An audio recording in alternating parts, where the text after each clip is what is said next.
Assalamualaikum, Ustaz. Waalaikumsalam warahmatullahi wabarakatuh. Gimana kabarnya Bang Dong? Alhamdulillah, Ustaz.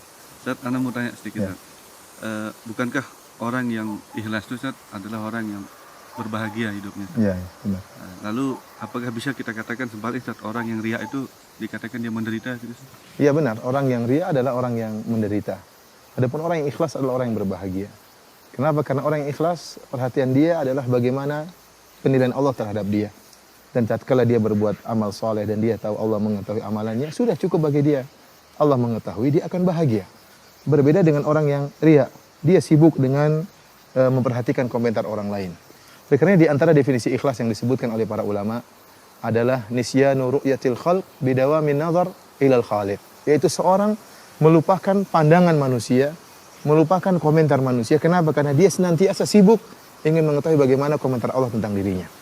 Dan tatkala dia sudah tahu bahwasanya Allah mengetahui dia beramal soleh, maka dia akan bahagia. Dia tidak pedulikan dengan komentar orang lain. Orang yang ria, dia sibuk. Kenapa? Tiap hari bagaimana komentar orang, bagaimana pujian orang, bagaimana celaan orang. Dia senantiasa mengikuti ya komentar-komentar orang lain. Orang seperti ini akan senantiasa gelisah dan tidak bahagia. Penderitaan itu seperti apa, Ustaz? Artinya penderitaan di dunia bagaimana dan di akhirat nanti bagaimana? Iya, benar. Orang yang ria, dia akan menderita di dunia sebelum menderita di akhirat. Adapun menderita di dunia, sebagaimana dijelaskan oleh sebagian ulama, orang yang ria akan menderita sebelum dia beramal soleh, kemudian dia menderita tatkala sedang beramal soleh, dan dia menderita pula tatkala sedang dan setelah selesai beramal soleh. Sebelum beramal soleh dia akan sibuk bagaimana mempersiapkan amalan dia agar dilihat oleh banyak orang. Ya. Dia mempersiapkan. Jika dia seorang dai, maka dia sibuk bagaimana bisa menyampaikan dengan baik, bagaimana sound systemnya bisa dengan baik, bagaimana bisa menghadirkan banyak orang. Ya, dia sibuk. Orang yang bersedekah pun demikian. Dia ingin atur bagaimana agar tatkala dia bersedekah diketahui oleh banyak orang. Sehingga sebelum dia beramal soleh sudah gelisah. Kemudian tatkala dia sedang beramal soleh pun dia gelisah. Dia lihat apakah orang-orang sedang hadir memperhatikan dia. Seorang dai yang ria, dia lihat apakah yang hadir banyak atau tidak. Kalau ternyata yang hadir cuma sedikit, maka dia gelisah. Kenapa? Pujiannya apa yang diharapkan dari sedikit orang ini. Tetapi tatkala yang hadir banyak, maka dia bahagia. Sehingga dia pun gelisah seperti ini. Orang yang sedang umroh kemudian ingin riya, maka dia sibuk tatkala sedang melaksanakan umroh, ingin difoto di sini, ingin foto di sana, ingin berpose di hadapan Ka'bah, ingin berpose tatkala sedang sa'i di Safa dan Marwah.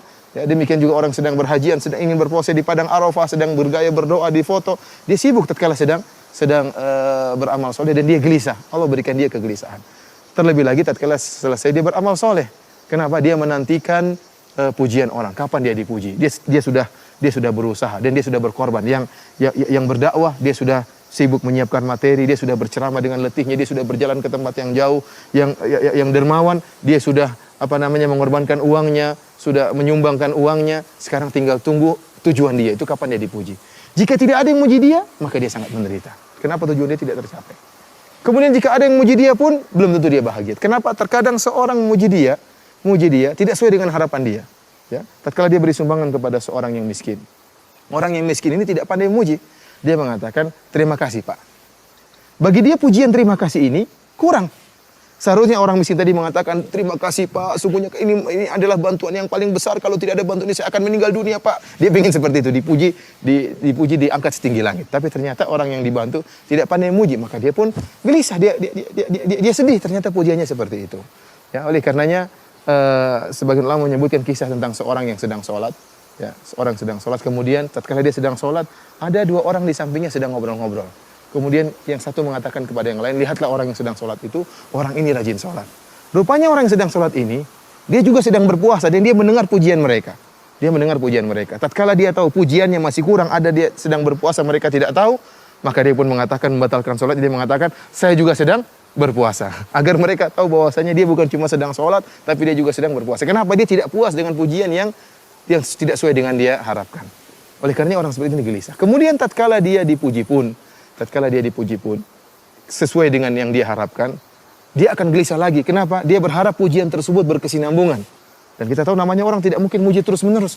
Terkadang dia muji, terkadang dia kurang pujiannya, terkadang dia mencela, maka dia pun senantiasa dihinggapi dengan kegelisahan. Dan Bang Dung yang paling menderita, orang yang menderita, tatkala muncul seorang yang menyaingi dia. Namanya orang yang ria, dia ingin dinomorsatukan. Seorang yang penyumbang, donatur, Tatkala ada orang yang menyaingi dia ternyata juga memberi sumbangan sebagaimana sumbangan dia atau lebih daripada sumbangan dia, maka dia merasa direndahkan. Tatkala itu dia sangat gelisah dan muncullah hasad dari dirinya, muncullah dengki dari dirinya. Tatkala dia melihat orang tersebut yang lebih hebat daripada dia dalam sumbangan, maka dia ingin orang tersebut segera celaka, orang tersebut segera miskin. Ini penderitaan yang luar biasa yang dihadapi, yang dirasakan oleh seorang yang riya. Demikian juga seorang dai. Seorang dai yang ternyata tujuan dia bukan ilallah, bukan kepada Allah, tapi dia menyuruh manusia untuk berdakwah kepada dia. Begitu ada seorang dai yang lain yang kemudian ceramahnya bagus, ceramahnya lebih hebat, maka dia akan menderita. Kenapa? Ada saingan. Ada saingan bagi dia. Orang seperti ini sangat menderita. Maka dia berusaha menjatuhkan saingan dia tersebut. Kenapa? Karena dakwah dia bukan karena Allah Subhanahu wa taala. Dan ini penderitaan yang luar biasa bagi seorang yang riya di dunia. Yang di akhirat. Oh iya, yang adapun penderitaan seorang yang riya di akhirat, ya. Maka penderitaan mereka bertubi-tubi orang-orang yang riya. Yang pertama, Bang Dung, orang-orang yang riya, ya, akan dipermalukan oleh Allah Subhanahu wa taala. Ya, Allah Subhanahu wa taala akan permalukan mereka. Dalam satu hadis dalam riwayat Al-Bukhari, kata Nabi sallallahu alaihi wasallam, "Man samma Allahu bih wa man yura'i lahu bih." Barang siapa yang beramal soleh agar disebut-sebut, maka Allah akan sebutkan niat busuknya. Allah akan bongkar di hadapan khalayak. Barang siapa yang beramal soleh supaya riya, supaya dilihat oleh orang lain, Allah akan menampakkan keburukan niatnya tersebut di hadapan khalayak. Bukan di depan satu dua orang, tapi di hadapan khalayak. Bagaimana seorang tidak dipermalukan? Dia permalukan. Dia dahulu nampaknya seorang yang ikhlas, seorang yang dermawan ikhlas, seorang dai nampaknya ikhlas. Ternyata ada niat busuk dalam dirinya. Dia ingin dipuji, ingin diagungkan, ingin dinomorsatukan, dan itu akan dibongkar oleh Allah Subhanahu wa taala di hadapan murid-muridnya, di hadapan teman-temannya. Ini dipermalukan oleh Allah. Oleh karenanya di antara tafsiran hadis ini disebutkan oleh Hafidz Ibnu Hajar rahimahullah dalam Fathul Bari, bahwasanya Allah Subhanahu wa taala mempermalukan dia dengan menampakkan pahala-pahala amalan soleh dia. Jika dia seorang dai, jika dia seorang dermawan, jika dia seorang mujahid, Allah akan nampakkan pahala-pahala dia di hadapan dia. Begitu dia senang dengan pahala-pahala tersebut, tiba-tiba Allah Subhanahu wa taala menjadikan pahala tersebut seperti debu yang berterbangan. Ya, dia memperdaya manusia dengan menampakkan dirinya ikhlas ternyata tidak ikhlas, maka Allah akan perdaya dia di akhirat kelak. Ini yang pertama, dipermalukan di hadapan khalayak. Yang kedua, Allah Subhanahu wa taala mempermalukan dia dari sisi yang lain. Allah menyuruh dia untuk mencari ganjaran dari orang-orang yang dia riya. Kata Nabi sallallahu alaihi wasallam dalam hadis riwayat Imam Ahmad, kata Nabi sallallahu alaihi wasallam, "Akhwafu ma akhafu alaikum asyirkul asghar." Yang paling aku khawatirkan menimpa kalian adalah syirik kecil. Para sahabat bertanya, "Wa ma syirkul asghar?" Apa itu syirik kecil wahai Rasulullah sallallahu alaihi wasallam? Kata Nabi sallallahu alaihi wasallam, "Ar-riya, syirkul asghar adalah riya." Kemudian beliau mengatakan, Rasulullah SAW mengatakan, "Yaqulullahu tabaraka wa ta'ala yaumal qiyamah hina jazan nas." Allah akan berkata, Yaqulullahu tabaraka wa ta'ala lihaula, Allah akan berkata kepada orang-orang yang riya pada hari kiamat tatkala Allah memberi balasan kepada manusia. Kata Allah Subhanahu wa taala, "Idhabu ilal ladzina kuntum turauna fid dunya." Kalian orang-orang yang riya, pergilah kalian mencari balasan kepada orang-orang yang dulu kalian harapan pujiannya. Fanzuru hal tajiduna indahum jazaan. Maka lihatlah apakah kalian akan mendapatkan balasan dari orang-orang tersebut. Dulu kalian beramal soleh karena ingin dipuji oleh kiai. Dulu kalian beramal soleh karena ingin dipuji oleh pejabat. Dulu kalian beramal soleh agar dipuji oleh guru. Apakah mereka akan bisa beri balasan? Sepeser pun tidak ada, sedikit pun tidak ada. Karena pada hari kiamat jaza balasan hanya dari Allah Subhanahu wa taala. Ini pun bentuk dipermalukan, ya. Allah mengatakan, kalian dulu mencari muka sama orang tersebut, cari muka sama orang tersebut. Bayangkan bagaimana kalau kita mencari muka kepada orang yang buruk, orang yang ternyata masuk dalam neraka jahanam. Kita dipermalukan, kata Allah, cari itu. Itu kalian dulu mencari muka kepada orang tersebut, tuh orang tersebut ternyata dalam neraka jahanam. Ini suatu perkara yang sangat memalukan bagi orang-orang yang riya. Kemudian penderitaan orang yang riya di akhirat pula, mereka adalah orang yang pertama kali diazab oleh Allah Subhanahu wa taala. Dalam satu hadis Nabi sallallahu alaihi wasallam menyebutkan, awwalu ma yuqda yaumal qiyamah. Orang yang pertama kali disidang oleh Allah Subhanahu wa taala adalah 3 orang. 3 orang yang melakukan amal-amal soleh yang sangat luar biasa. Yang pertama adalah rajulun ustusyhid, seorang yang mati syahid. Ya, maka Allah fa'utiya bihi, Allah datangkan orang yang mati syahid ini. Kemudian Allah fa'arrafahu ni'amahu fa'arafaha. Allah ingatkan nikmat-nikmat yang Allah berikan kepada orang ini dan dia ingat nikmat-nikmat tersebut. Ya, Allah jadikan dia seorang pemberani, Allah jadikan dia seorang yang pandai menggunakan senjata.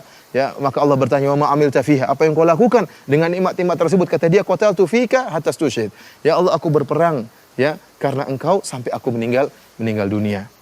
Kata Allah Subhanahu wa taala, "Kadzabta, engkau dusta. Walakin qatalta liyuqal annaka jari." Tetapi kau berperang supaya dikatakan kau seorang pemberani, wa qad qil, dan telah dikatakan. Lihatlah Bang Dung bagaimana seorang yang riya, dia rela mengorbankan bahkan nyawanya. Ini saya sangat takjub dengan hadis ini. Ini orang dia berjihad. Buat apa? Supaya dipuji. Liyura makanahu, agar orang ketahui kehebatannya, orang mengetahui kepandaian dia memainkan senjata. Dia rela mengorbankan yang paling berharga dalam dirinya itu nyawanya. Demi untuk apa? Demi untuk dipuji. Kemudian dia dipujinya bukan sekarang setelah meninggal dunia baru dipuji. Apa yang dia dapatkan dari pujian tersebut sudah meninggal dunia. Namun bagi dia tidak jadi masalah dipuji tatkala masih hidup atau setelah meninggal dunia, yang penting dia dipuji. Oleh karena Syekhul Islam Ibnu Taimiyah rahimahullah menamakan penyakit seperti ini penyakit riya syahwatun khafiyah. Syahwat, orang ingin pujian itu syahwat. Sebagaimana orang yang lapar punya syahwat terhadap makanan.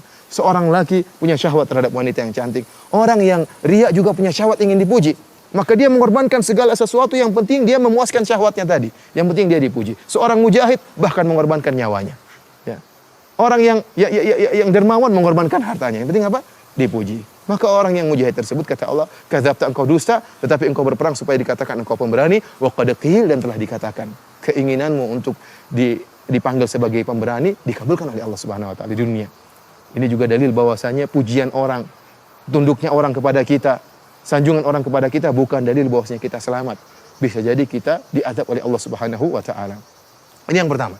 Yang kedua, Bang Dung, adalah kata Nabi sallallahu alaihi wasallam, rajulun ta'allamal ilma wa 'allamahu wa qara'al Qur'an. Seorang yang belajar ilmu. Yang kedua adalah ustaz atau kiai yang dia belajar ilmu. Namun niatnya bukan karena Allah Subhanahu wa taala.